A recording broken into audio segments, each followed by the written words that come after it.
The spring wind swept across the frontier town of Red Hollow, lifting dust into the air until the streets looked like they were slowly erasing themselves. Wooden buildings groaned under the dry heat, and the scent of animals, ash and old sweat clung to everything. People gathered in the square not because they cared, but because boredom in places like this always needed feeding. Eliza Moore stood at the center of it all, 23 years old, hands clenched so tightly her nails pressed half-moons into her palms. Her dress had once been blue, though time and washing had faded it into something tired and thin. She kept her eyes forward, not daring to search the faces around her because she already knew what she would find there. Her father's voice cut through the low murmur of the crowd, sharp and practiced, like he'd rehearsed this moment. He spoke of her skills the way a man spoke of tools, how she cooked without complaint, how she kept quiet, how she didn't cause trouble. His words landed heavier than fists ever had. Someone laughed, not loudly, just enough to sting. Others shifted uncomfortably. A few women turned their faces away, pretending not to see. Children watched with wide eyes, sensing something wrong but not yet knowing how to name it. Eliza felt the sun burning her skin, but the shame burned deeper. She can't have children, her father added, as if that sealed her worth. Tried once already. Nature decided for her. His shrug was casual, like he was discussing the weather. Eliza didn't flinch. She'd learned long ago that begging only made things worse. She remembered pleading once, back when her marriage still existed, back when promises were still spoken aloud. It hadn't saved her then, and it wouldn't save her now. Silence had become her armor, thin but familiar. At the edge of the crowd stood her mother, wrapped in a worn shawl, eyes fixed on the dirt. She said nothing, didn't stop it, didn't meet Eliza's gaze. When the people began to drift, her mother drifted too, swallowed by the movement as if this day had been no different from any other. That was when a man stepped forward. He was broad-shouldered, dust clinging to his coat, hat brim low enough to hide most of his face. He didn't smile. He didn't inspect her. He didn't ask questions meant to humiliate. He reached into his coat, pulled out a leather pouch and set it down. Coins spilled onto the table with a dull final sound. No bargaining, no hesitation. Eliza's father blinked, surprised. "You sure about this?" the man asked, testing his luck. No returns. The stranger didn't look at Eliza when he answered. "She won't be judged anymore," he said simply. Then he turned away, as if the matter was already settled. For a moment, no one moved. The crowd lost interest quickly once the spectacle ended. Eliza felt a shove between her shoulders. "Go on," her father muttered. "You're his now." She bent down, picked up her small satchel, a spare pair of shoes, a locket she never opened in public, and followed the stranger through the dust. The wagon waited nearby, hitched to 2 patient mules. She climbed up without being asked. The man handed her a dented canteen. "Long ride," he said. His voice wasn't unkind. It wasn't warm either, just steady. They left Red Hollow behind, the town shrinking into nothing as the prairie opened wide. Fence posts leaned like tired men. The land stretched endlessly, quiet except for the wind and the creak of leather. Eliza studied him when she could. He wasn't old, but the sun had carved years into his skin. His hands were scarred, wrapped with cloth that had seen better days. There was no ring on his finger. "Why me?" she asked finally, not expecting an answer. 5 kids, he said after a pause. "No mother, no time." He glanced ahead. "I don't need perfect, just not cruel." As dusk settled, a ranch appeared, tucked into the ribs of the land. The house leaned slightly, weathered but standing. Chickens scattered as the wagon rolled in. Inside, 5 children stared at her from the dim light, 4 boys and 1 girl, eyes wary and hollow in ways children shouldn't be. The man cleared his throat. "This is Eliza. She'll be staying." Eliza stood there, heart pounding, surrounded by strangers, unsure if she had been bought, saved, or simply misplaced. She didn't know it yet, but the hardest part of her life was already behind her, and the most dangerous part was just beginning. Morning arrived quietly, carried in on the smell of smoke and weak coffee. The cabin woke in pieces, boots scraping the floor, a cough behind a wall, the low clatter of tin. Eliza moved slowly, unsure of where to stand, listening more than acting, learning the rhythm of a place that wasn't hers yet. The children watched her as if she might vanish if they looked away too long. The eldest, Jonah, kept his arms folded and his mouth tight, eyes sharp with the responsibility of someone who'd been too old too soon.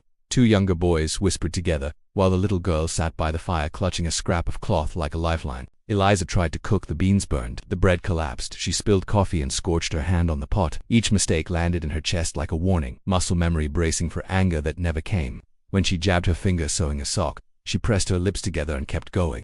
That afternoon, the stew slipped from her hands and shattered across the floor. The sound cracked the room open. The children froze. Eliza stood still, heart racing, waiting for the familiar snap of rage. The front door opened. The man Caleb, she learned, had looked at the mess, then at her. He crouched, gathered the pot, wiped the floor with a towel, and shrugged. "Just stew," he said, and went back outside. Something loosened in her chest, quiet and confusing. She stayed where she was long after he left, gripping the rag until her hands stopped shaking. That night, she sat on the porch beneath a sky thick with stars. The air was cool, and when the tears came, she didn't fight them. Later, she moved through the rooms, pulling blankets back over small shoulders, memorizing the sound of each child's breathing. The little girl stirred fever-warm and restless. Eliza acted without thinking. She asked for herbs, boiled water, pressed cool cloths to burning skin, and hummed a tune she barely remembered learning. She stayed awake through the night, refusing to leave the child's side. By dawn, the fever broke. The girl whispered a single word, food, and drifted back to sleep. Caleb stood in the doorway, eyes fixed on Eliza as if seeing something new and unsettling. He didn't speak. He didn't need to. The next morning, a mug waited for her by the stove. Beside it, a folded scrap of paper read simply, "Thank you." Eliza held it longer than necessary, warmth spreading through her hands that had nothing to do with the tea. Days passed, the house shifted. Bread rose. Stitches straightened. Eliza learned who feared storms, who lied when embarrassed, who went quiet when memories grew too heavy.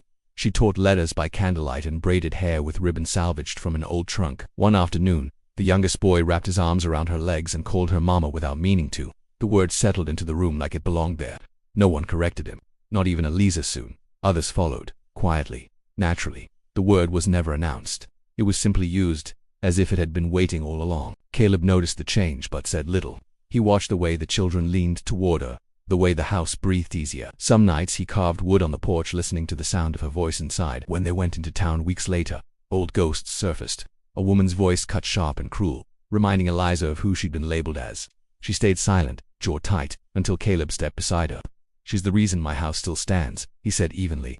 "That's all anyone needs to know." The words fell heavy. Final, they left without another glance back. That night, Eliza didn't speak of it. She tucked the children in, smoothing hair, grounding herself in small rituals that felt earned. Outside, the land lay quiet, waiting. Later on the porch, Caleb asked if she ever thought of leaving. Eliza looked out at the dark fields and answered honestly. "I did." She paused. "I don't anymore." He nodded once, accepting the truth without asking for promises. Neither of them named what was growing there. Some things Eliza was learning were safer when allowed to arrive in their own time. Summer came down hard on the land, relentless and unforgiving. The sky stayed pale for weeks, the creek thinned to a muddy line, and the soil cracked like old bone. Crops curled in on themselves, and even the animals moved less, conserving what little strength they had left. Caleb worked longer days, returning home quieter each night, dust clinging to his clothes and worry settling deep behind his eyes. Eliza noticed the children asking for less at supper, their hunger masked by patience they shouldn't have needed. Before dawn, she filled every bucket she could carry, wrapped her hands in cloth, and walked into the dying garden. The earth fought her dry and stubborn, but she broke it anyway, turning soil where there had been none, making space through sheer will. She sang while she worked, old songs her mother never finished teaching her. Each morning she watered, each evening she checked the leaves. When the plants sagged, she stayed longer, refusing to let the land decide for her. This was hers now, not by claim, but by care. One afternoon, Caleb didn't come back from the field. Eliza found him collapsed near the fence, fever burning through him. He waved her off, stubborn even in weakness, but she didn't listen. That night, she wiped his brow, fed him water, and stayed awake as his breath hitched and wandered. Near midnight, he turned toward her and whispered, barely conscious, "Don't leave." The words landed heavier than any demand. Eliza leaned close and answered softly, "I'm not going anywhere." By morning, the fever broke. When he woke, she was still there, worn and steady. Days later, a shout carried from the garden. Eliza followed, heart braced for disappointment, and found a single red tomato clinging to a wilted vine. Split, imperfect, alive. Caleb stood beside her, staring as if it were a miracle. Eliza smiled and said, "Some things grow because you refuse to stop believing." That evening, he kissed her hand, slow and deliberate, as if answering a question he'd held too long. When he kissed her lips, it wasn't a rescue or a claim, it was a choice, made quietly and without witnesses. Years passed like weather. The children grew taller, then restless. Some left, some returned, all carried the place with them. The house filled again with laughter, with footsteps too small for boots, with bread rising in the oven. Eliza's garden spread wider, spilling into spaces it was never meant to reach. One spring, men arrived with clean coats and folded maps, talking about rail lines and progress. They spoke of money, security, and futures built elsewhere. Caleb listened without interruption, then shook his head. "No," he said simply. "This land isn't for sale." After they left, Caleb and Eliza hammered a sign into the fence line together. The words were plain, burned deep into the wood. Travelers slowed to read it. Some smiled. Some didn't understand. That was fine. Time softened everything except what mattered. Eliza aged with grace earned through survival. Caleb's hands stiffened. His steps slowed. But every morning he stood on the porch watching her move through the rows of green like she belonged there. When Eliza passed, they buried her beneath the old oak at the edge of the garden. Caleb carved her marker himself, hands steady despite the ache in his chest. It read, Here grew everything she was never given. After that, Caleb rose with the sun and sat beside her grave, sometimes with coffee, sometimes with silence.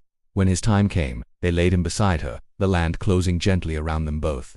The garden kept growing, wild, unplanned, unstoppable. Long after the men with maps forgot why they came, travelers still slowed at the fence to read the sign. It read, "Not for sale." Because sometimes a place remembers those who chose love when leaving was easier.